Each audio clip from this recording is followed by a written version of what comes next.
I'm Ryan. Ben Shapiro has opinions on transgender people. I'm Ryan. We'll discuss whether he's drunk or sober when we return to beer and politics. You know, Betty White really is the greatest Golden Girl. Choosy parents choose Jif. He's so mean.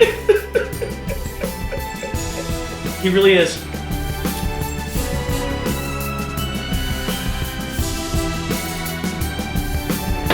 Hey Ryan, are we out of partisan again?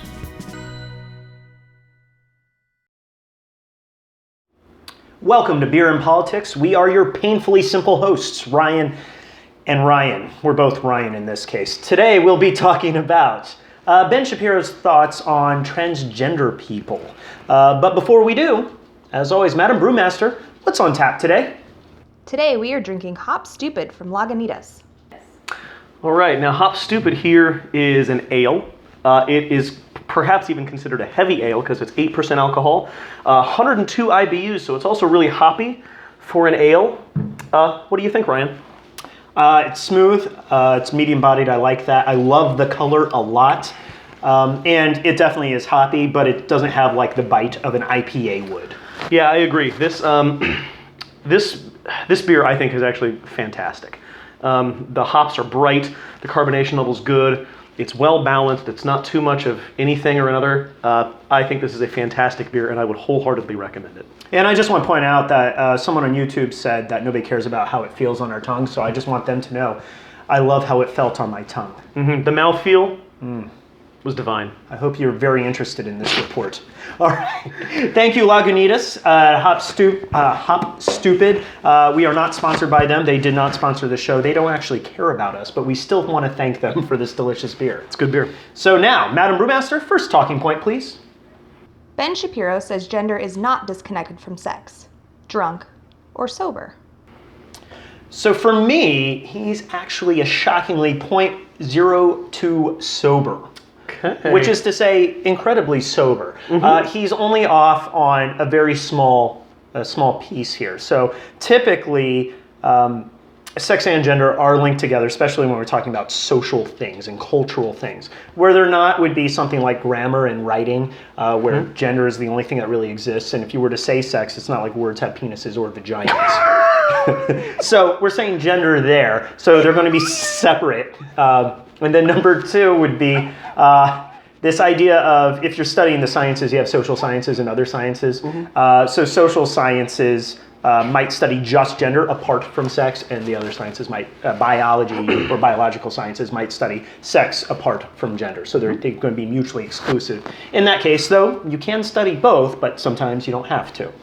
Every other time, they are linked. Now, the problem I have with this is he seems to think that our language isn't a living language, that we don't invent or create new words every day, if not every year, that the definitions of words don't expand or contract, that definitions don't become obsolete any longer, that words we used in the 1600s we're always using right now today, right? And their definitions are constant. And he seems to not understand that. He has, I think what he did, and there's something I love about him, which is this idea that he seems to authentically care about words. Yes. And I think he uses them in precise manners to make his points. But the problem is, I think the fact that he doesn't acknowledge that words can change over time is a detriment to his argument at this point. I think what he did was he found a definition he liked,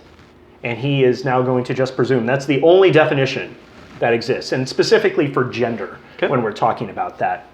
So just to give everyone an idea of what I mean by words changing and finding new words, let's just start with a fairly recent one, Google.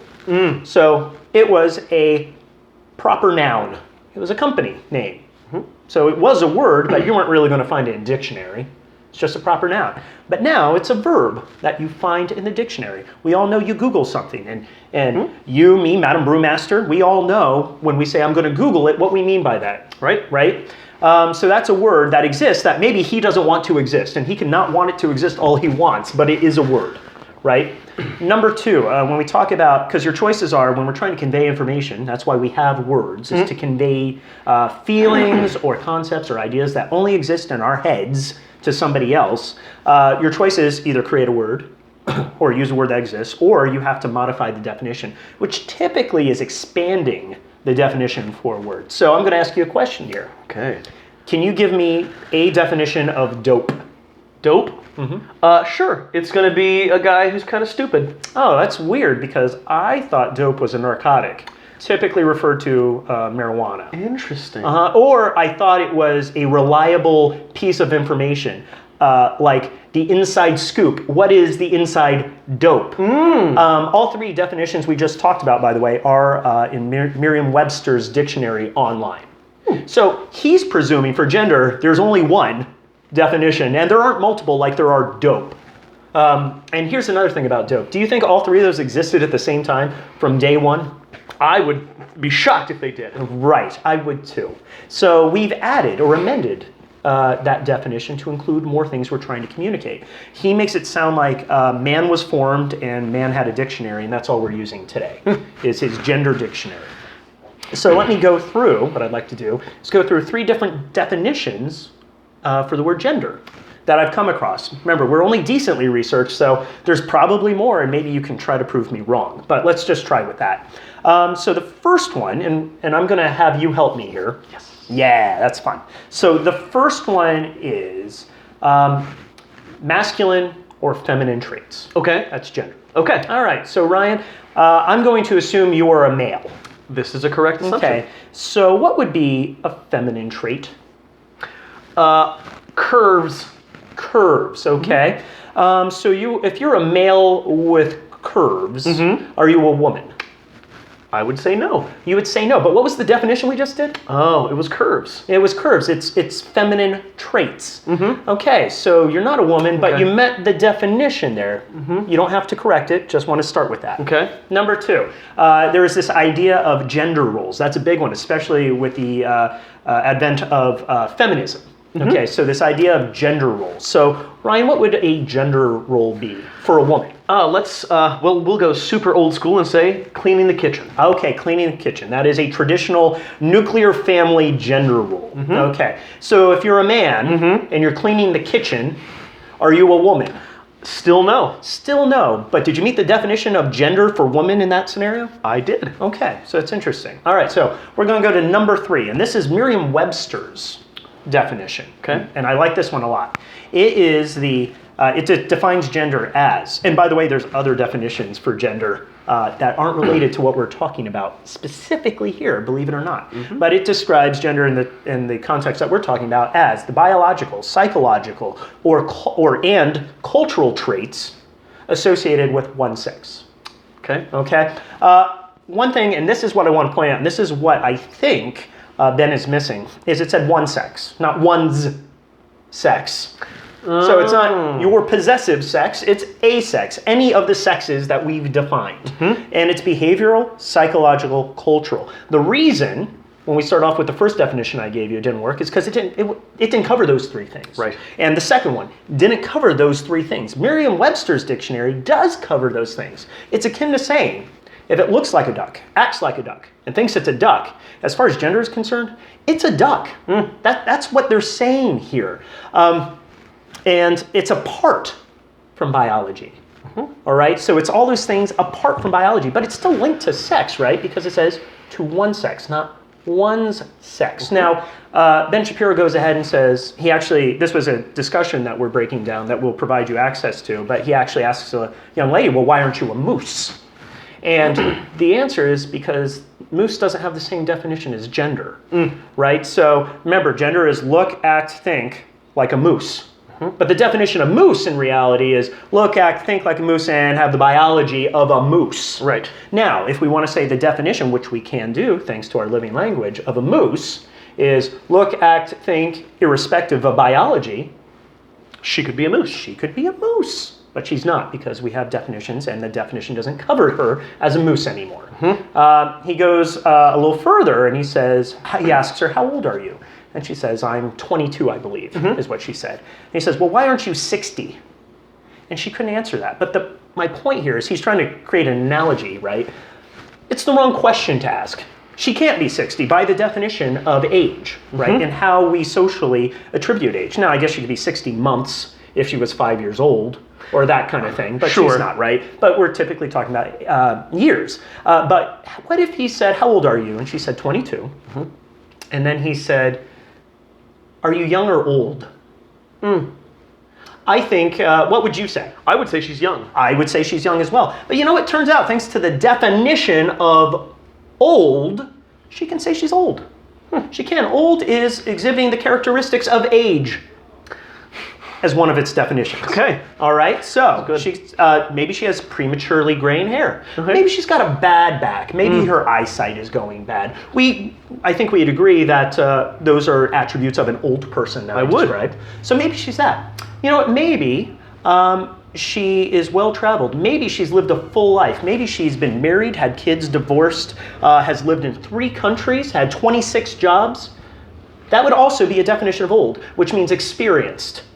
So she could be that. And if he asked that and she said she was old, I think we'd largely disagree, but we'd also largely be wrong if she can define it in that way, which she can. So his analogy is bad. And the issue that he's really making here is, so I said that he was saying that he started with one definition, and he used everything that supports that one definition. Yes. He largely is saying that sex and gender are exactly the same. Because he has to. Because he's saying if a transgender comes up to him, and let's say it's a transgender woman. So everyone out there who doesn't know, that is somebody who is a male, sex-wise, who is living their life as a woman. All right. So a transgender woman comes up to him and looks like a woman, and he finds out that they have a penis, or they were born with a penis, or they have the right chromosomes, that he's going to ignore every other definition which says it's the attributes. Which largely all of them do. Even if they mention biology, they do it as the minority of the things we're taking into account. In fact, the American Heritage Dictionary also says gender is your identity.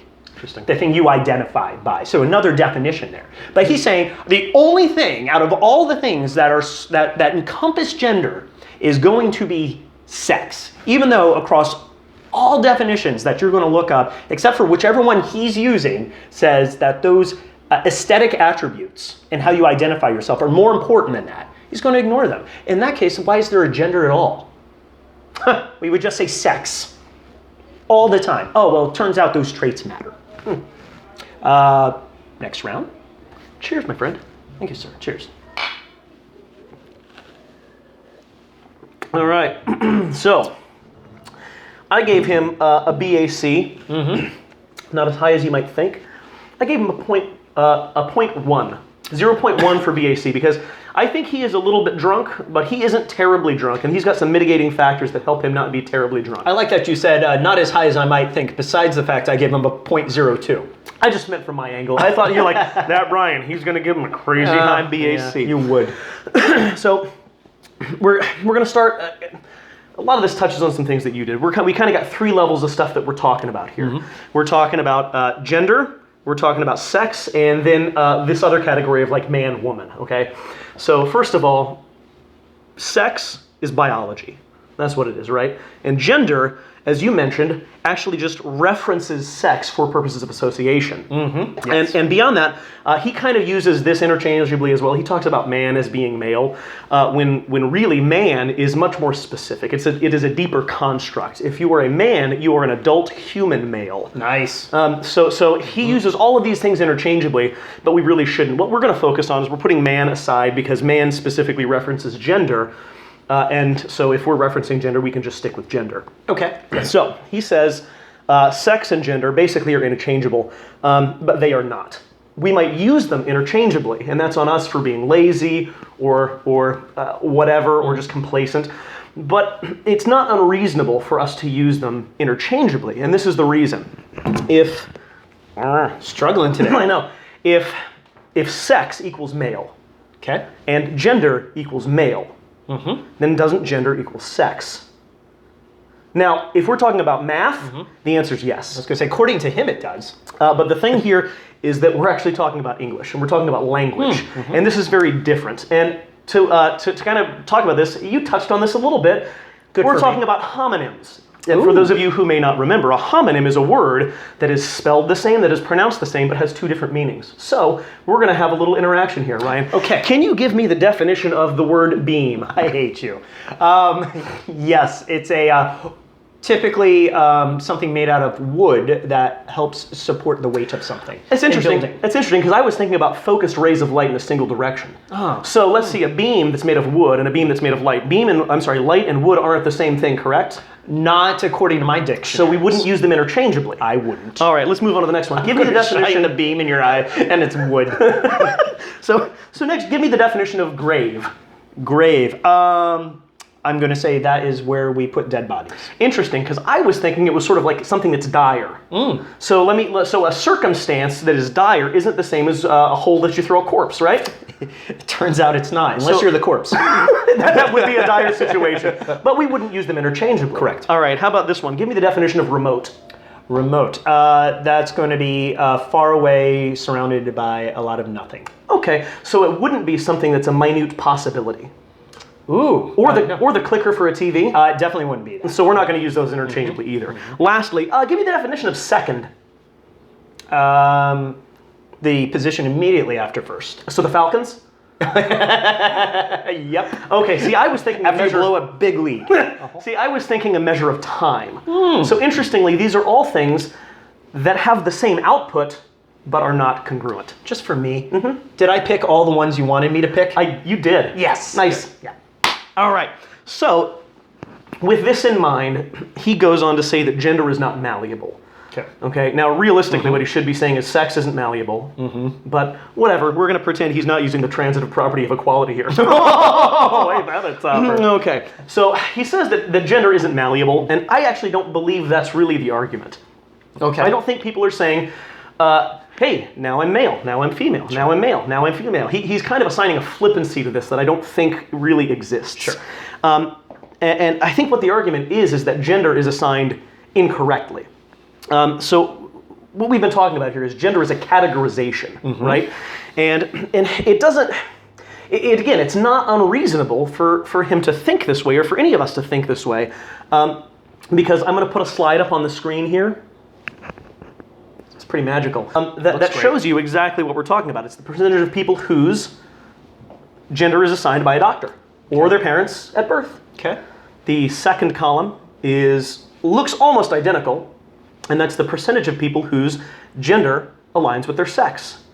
And this third column, which depending on the size that shows up on the screen, you may not even be able to see, is the percentage of people whose gender does not align with that sex. And for purposes of numbers, that is around 0.3%. So it's not unreasonable to think that these things go together because it happens so much of the time. But what people are asking for is they're saying, hey, this is a categorization, male or female. These are ways that we categorize. So we're going to say category A, category B. Okay. If I have been, when I am born, you say, you're category A. And if I grow up and all the time I'm growing up, I'm like, I feel like I'm category B. I feel like this has been assigned incorrectly. Because it was assigned. Because it was given to me. Yeah. All that's being said is I would like the ability to change that if those traits are different than we expected. Okay. So Ben here is saying, no, we shouldn't do that. And he's saying we shouldn't do that because we're using semantics and we are changing the definitions to the detriment of a biological truth. Yes. So that we can cater to people who are mentally ill. Well said, yes. That is what he's saying. That is what he's saying. And he also mentioned something about things being biologically incorrect but legally correct. Like saying, you know, he talked about castration and stuff. Yeah. I want to point out he's using words incorrectly again. For a guy who loves words, because there's nothing biologically incorrect about castration. Maybe it's morally incorrect, right. But that is not a function of biology. Nope. Cutting someone's arm off isn't a biological function. So again, using words wrong. But I kind of digress. What we really want to focus on here is he's talking about something that is a biological truth. So I want to really examine what this biological truth really is. So he's saying it's one or the other, right? It's male or female. It's door number 1, door number 2. It's black or it's white. Sure. It's on or off. It's pastes or powders. Never going back to them again. Certainly not. Now, the problem we run into here is that biology is not math. Biology is a sloppy science. We are dealing with life. We are dealing with things that can evolve. We are dealing with things that can mutate. Sometimes things don't add up. Okay. And in this scenario, we come up with people who are actually born different. Yeah. And the umbrella term for this is intersex. And what that means is someone who is born with anatomy that we do not consider to be male or female, or necessarily both, or traits of both. This can be people who have XX chromosomes and XY chromosomes, depending on the cell you're looking at. What? It can be people who have two X chromosomes and a Y chromosome. It can be people who have traits of both genders. And so you might ask, well, why don't we see this a lot? And there's a couple of reasons. Number one is it is not super common. About between 1 in 1,500 and 1 in 2,000 births are intersex. And secondly is how we handle it when this happens. We kill them, don't we? We're not the Spartans, Ryan. Oh, okay. We let the weak live. Oh, good for us. What we come up with is we see the American from the American Psychological Institute. Or I'm sorry, the American Psychological Association, the APA. They say sex is typically assigned at birth, or I'm quoting from them, by the way, or before during ultrasound, based on the appearance of external genitalia. When the external genitalia are ambiguous, other indicators like internal genitalia or chromosomal and hormonal sex are considered to assign a sex with the aim of assigning a sex that is most likely to be congruent with the child's gender identity. Now, some people may say, well, this is, you're talking about psychology. This is kind of a soft science here, right? But it's very important to realize that we are talking about a description of what happens, not a conscription for what should happen. You can also find extremely similar descriptions of our processes from the American Board of Pediatrics and the National Institutes for Health. So what this means is that when you are looking at what happens here, this biological truth he's talking about, well, number one, it's not a truth because it can be different. And when it is different, the one thing that's constant is the gender identity.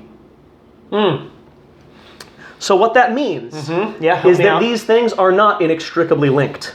Oh. It means we have linked them with language. Now, we have to understand language here, what language is. I mean, I think that's clearly the case. We are only linking things with language, really. Yeah. Because language is how we define things. And interestingly, yes, this moves us on to my next point, what language is. Language is a tool. It's an incredibly powerful tool. It may actually be the most powerful tool that we humans have. We use it to define our reality, to think. When was the last time that you thought? Not in language. Not in language, right. It is one of the things that separates us. If we did not have language, we wouldn't have these amazing cities and the amazing transportation we do, because we wouldn't know how to talk or define or understand any of these things. But all languages have limitations. And to kind of case in point here, he loves talking about binary so much, I'm going to say binary. Okay. So we look at binary, it's on or off, right? It's a 1 or a 0. Now, if you try to use binary to describe quantum computing, you can't. The reason being, in binary, there are two phases, 1 or 0. It's on or off. Right. But there are more than that in quantum computing. So if you can only use on or off, how can you describe more? And the answer is you can't. And to kind of bring it to a more normal level for people who aren't tech dorks like I am, or dorks like he or just regular dorks, you can't explain a three-dimensional object using only two-dimensional terms. Fair enough. So think about this. If you're limited to forward, backward, left, and right, how can you explain up or down if you don't have that? And the answer is that you can't. Now you can try. Let's say you take a cube, right, a three-dimensional cube, and you set it on a piece of paper and you cast a shadow on it, right? Because you're trying to display that shadow on that two-dimensional surface, and you say this represents it. The problem that you come up with is that shadow is distorted. It is not an accurate representation of that three-dimensional object because the medium, that language, that two-dimensional space is incapable of conveying that information. Now, because of this, because he is using a two-dimensional language to try to describe a three-dimensional process, he has come to some incorrect assumptions and conclusions. Number one, that biology is constant. Okay. We know this is not true. And secondly, that a binary language is adequate or complex enough to describe the biology of anatomy. Now, he draws parallels here to time. like what you talked about. Right. I think you went into it enough. I don't need to really harp on how old are you. But it's also important to understand that time here is also a measurement. It's also something we describe. We use it as a way to describe the passage from one moment to the next. Sure. We measure it in seconds, minutes, hours, whatever. And specifically here, we're talking about age, right? Now, age, we're referencing a calendar year. But a calendar year, what that is, it's actually the amount of time it takes for the Earth to orbit around the sun one time. So what we're talking about is a representation of something that is physical, something that's actually happening. Now, if we had an inaccurate system of measurement for that, do you think we would change it? And the answer is yes. And we know this because we've done it. So I'm going to take you back to the United Kingdom in the year of His Majesty, 1750. We're going to go to the Calendar Act of 1750. We had discovered that the Julian calendar was incapable of keeping track of correct time. Now, for those who don't know, the Julian calendar didn't have things like leap years. And so what that means is that over a course of hundreds and hundreds of years, the calendar didn't sync up with the lunar year. I'm sorry, the solar year. Right. And that's important because things like harvests would be at the wrong time. The equinox wasn't actually the equinox. Things like that. And so what they did is they said, all right, we need to figure out how to fix this. We're going to figure out the right way to measure this thing. And so what they did is they said, all right, we figured it out. We're going to add leap years. We're going to do stuff. And in September 2nd of 1752, people went to bed and they woke up on September 14th. We lost 11 days of time. That's awesome. Because of this inaccurate system of measurement. And what's insane about that is that people rioted because they thought the government was trying to steal their lives away from them. They thought 11 days were going on, 11 days, and so they rioted in these villages, and they thought, I can't believe it, right?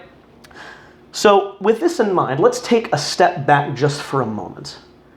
If people are willing, thank you, people are willing to riot and get so upset about 11 days, and Ben Shapiro says, age is significantly less important than gender, maybe we can understand why people whose gender has been measured incorrectly for their entire life might think this is an important subject. Watch your mouth. Last call? Cheers, my friend. Cheers. All right, Madam Brewmaster, next talking point. Ben Shapiro thinks it's unreasonable for him to acknowledge transgender people by their preferred identity. Drunk or sober? I think he is crazy drunk. Like, I can't even give something high enough to show how drunk he is. I don't know, 0.3, 0.99999. I don't Comatose. know. Yeah, just it's crazy because let me see if I can give you a scenario here. It's just, when do you even know when someone's transgender? Okay. So let's say you are walking down the street and you're looking for your friend's house, and they apparently live in the most confusing neighborhood in the world. And you go up, and while you're looking and you're bewildered, somebody walks by and they look like either of these people. I'm on Macy's.com right now. They look like either of those people. Okay. You walk up to them and you say, "Excuse me." Do you say sir or miss or ma'am, or what do you say? Excuse me? Excuse me, miss. You say, "Excuse me, miss." Okay. Sure. And she says with an oddly low voice, "Yes." And you say, "I'm looking for my friend's house." They live at, and then you give them their address. And so the person says, "Oh, that's easy. It's right down there. Take a left." And then you go, and your friend said, "Wow, I can't believe you made it here without calling me." What'd you do? You say, "I spoke to a woman." You spoke to a woman. How do you know that was a woman? Based on the way she looks. And she didn't correct you. No, this is true. Right? So you say, okay, so it's a woman. So now, same scenario, walking down the street, looking for your friend's house. And you go up instead, still on Macy's.com. Okay. You talk to that person, top person. Oh, sure. And you say, "Excuse me." Do you say, "Mr., Madam, Sir," what? I would say, "Excuse me, sir." "Excuse me, sir." You give him the same spiel, "I'm looking for my friend's house." Sure. And he says, "Sure, it's down there on the left." And you go, and your friend says, "Oh, how'd you get here?" What do you say? Oh, I asked this pleasant gentleman on the street. How did you know? I would say, again, based solely on appearance. So, if you're Ben Shapiro, you have accepted their gender identity because it happened to conform with your view of them, and they didn't correct you. Sure. Okay, so now you go up to somebody who looks like, oh, Caitlyn Jenner. Okay. Okay, so the reason I'm picking Caitlyn Jenner is because Bruce Jenner is a pretty big guy. Right. So as a woman, he is a fairly large woman. Correct. Okay, so Ben Shapiro, if he goes up to Caitlyn Jenner, we are to suppose, I'm not even let you guess. I don't know what he would do, but what would you, now assuming Caitlyn Jenner isn't famous. Oh, I was gonna, okay. I'd be like, So assuming it's somebody who looks like Caitlyn Jenner, okay, he goes up to this, I don't know, 6'2" person, I don't know how tall. a large person. He was a decathlete, so I assume he's pretty big. So he goes up to Caitlyn Jenner and he says, excuse me, what? Excuse me, madam. Will you lift your dress? Exactly. Right. So he is going to pick something out of the air. He's going to say, maybe, excuse me, madam, and Caitlyn will answer, and that'll be the end of their discussion, and Caitlyn's identity, gender identity, matched with what he said. But let's assume he said, excuse me, sir, and Caitlyn Jenner says, oh, you mean miss, I'm Caitlyn.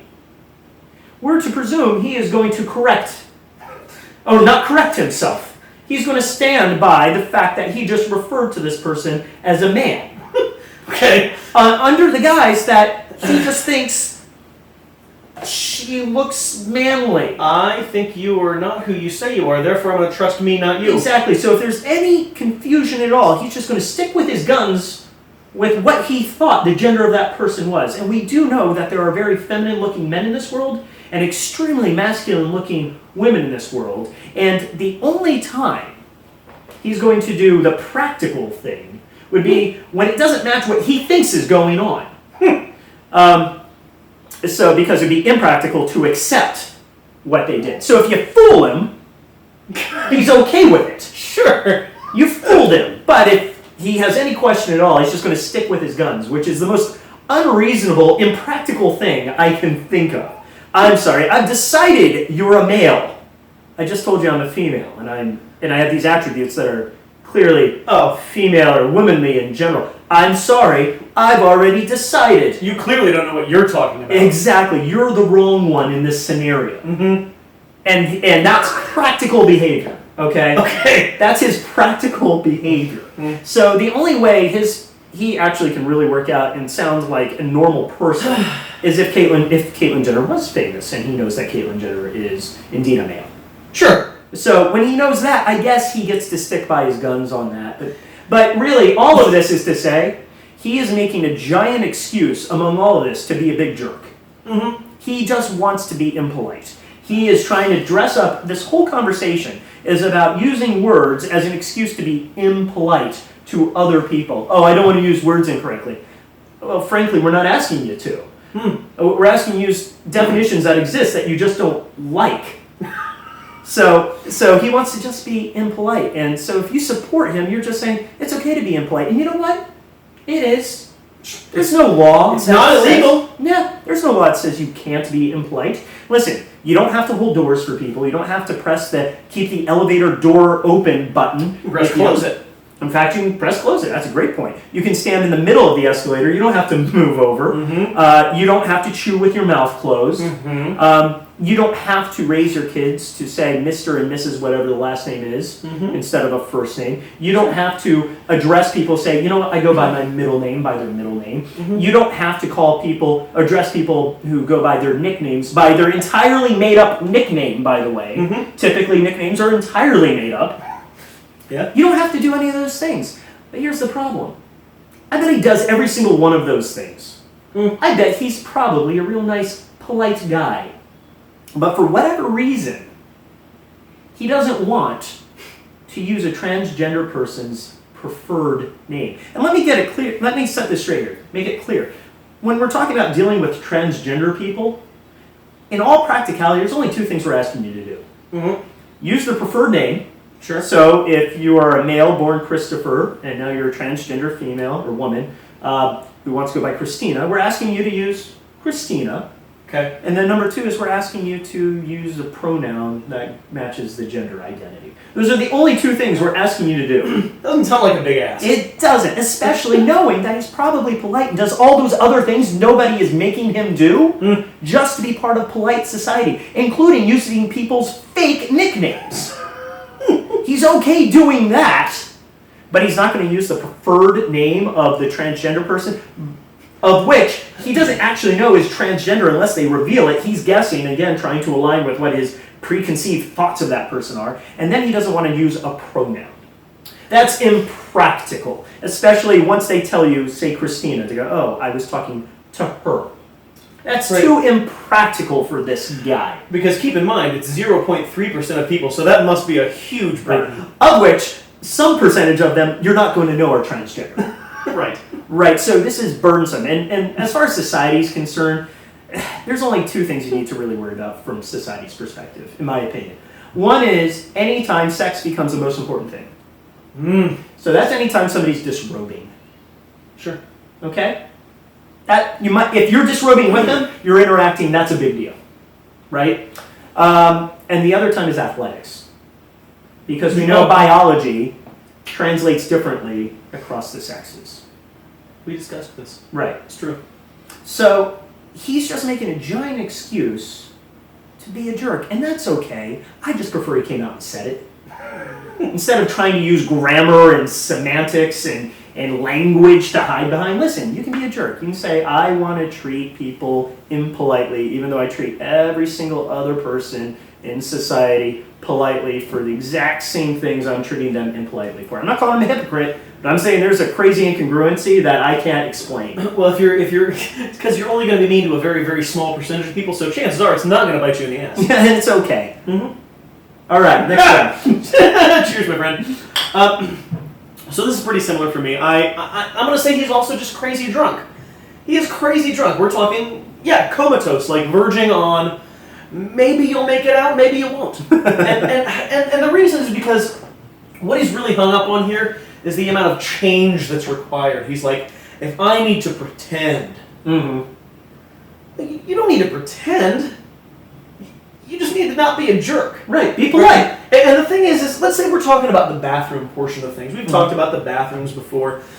It actually requires nothing of you to allow a transgender person to come into your bathroom. Literally nothing. No one's asking you to do anything. They're actually asking you to do nothing, which is the least invasive thing you can possibly ask for. So you're saying the most practical thing in the world would be to do nothing? Yes. Actually, go about your current daily life as if nothing is different. And I'm going to point out that we live in a place where laws do not exist, or did not exist, saying, hey, if you got a dong, you better go into that men's bathroom. That wasn't a thing. Yep. That's not a thing. And you know what was a thing before that? Transgender people. Do you think that maybe you've been in the restroom with a transgender person? And if not, then do you think it's going to affect you? Do you think if you were that you were accepting their gender identity? Probably. Just because you didn't know it was a thing didn't mean it doesn't exist. Because you didn't look at their genitalia. That's a really weird thing. That's really nice and polite of you. Yeah, it's extremely polite not to be a groin cop. Now, also, I just want to say, there's other scenarios. I'm going to expand a little bit on what you went on. Because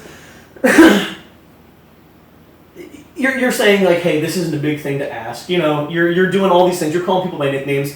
You know what else you do? I bet when a woman gets married, he accepts her new last name. He's not going to be like, I'm sorry, this is the name you were born with. I'm going to call you that relentlessly. I don't care if you've changed it. You know what else? I bet he's going, even maybe at the same wedding. Let's say it was a wedding, and the groom was not the best looking fella. But let's say you're in the wedding party, right? Maybe you're even the best man. And the groom's nervous, and maybe you think he's making a mistake. But you're like, it's his wedding day, and he's like, what do you think? Am I doing the right thing? He's like, yeah, buddy, you're making the right decision. Oh, you know what? And you look great. I bet he'd be happy to do that. And that's a beautiful newborn baby you have, despite the fact it looks like a 62-year-old man. Oh, it's, well, let's go with Seinfeld. It's breathtaking. It's breathtaking, yeah. You tell people who have babies, you say they're beautiful. Whether or not, I bet he does, and that's not always true. We've seen really ugly babies. Gosh, yes, it's so cool. But the idea that this is going to require so much change on his part is preposterous. It literally requires no change on your part. And it just requires, people are only asking that you not be just a monstrous asshole. Yes, that you generally accept whatever it is they said to you. And if you say that and they correct you, you just accept whatever they say to you. And normally in those situations, you'd be like, oh, I'm sorry. Right. That's all. Unless you really want to stick by your guns and say, liar. And you know what? Again, maybe it's fine. Just accept the fact that you're a giant dick. Yeah, you're allowed to. Cool. Last call? Cheers, my friend. Cheers. As always, everyone, thanks for watching. Subscribe, share, like, tell friends. We still have the podcast. We do. It's on SoundCloud. Hopefully we'll get on iTunes shortly. We're working on that. We'll see how that goes. And remember, it's just beer. It's not beer even. It's just beer. And politics. We've been drinking. It's 8%.